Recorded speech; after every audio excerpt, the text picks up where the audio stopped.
D'un point de vue sentimental, Jean-Luc Delarue, décédé il y a 10 ans jour pour jour des suites d'un cancer de l'estomac et du péritoine, a vécu une belle histoire d'amour avec Elisabeth Bost, mère de son unique enfant, Jean, né le 21 octobre 2006.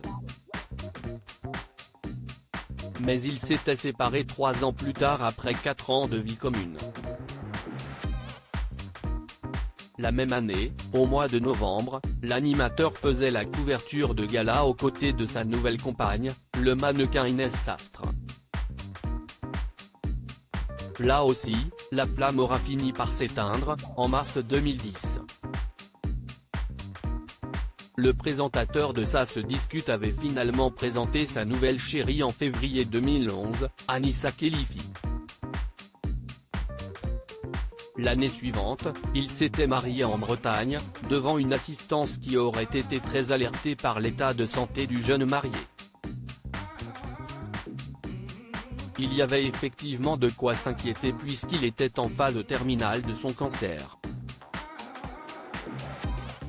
Il décédait 3 mois plus tard à Neuilly-sur-Seine, à 48 ans seulement, Anissa étant donc sa dernière femme. Silence radio pour Anissa. Scène était suivi de ce décès brutal un conflit d'intérêts lié au testament de l'animateur.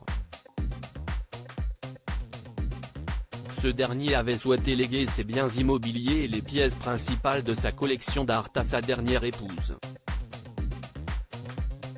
Il avait également choisi un mandataire pour gérer les biens revenant à son fils mineur, empêchant ainsi Elisabeth Bost de tenir ce rôle.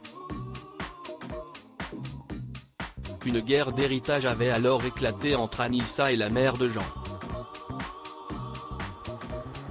Cette dernière avait attaqué l'ultime épouse de l'animateur en procès. Elle souhaitait faire annuler leur union car d'après elle, Anissa avait pour intention de profiter de la faiblesse physique de Jean-Luc Delarue pour s'enrichir. Une thèse qui n'avait pas convaincu les jurés, donnant ainsi Anissa comme gagnante de ce procès. Aucune des deux femmes ne s'était exprimée publiquement sur cette affaire, mais Elisabeth Bost, qui s'est remariée depuis, serait restée proche de la famille de son ex-mari, à en croire un article du Parisien datant du 21 août dernier. En revanche, le père de l'animateur aurait fait savoir qu'il n'avait plus aucune nouvelle d'Anissa Khelifi, qui refuse par ailleurs de s'exprimer dans un quelconque média. Nos contacts se sont limités au procès qu'elle nous a intenté, avait précisé l'homme âgé de 82 ans.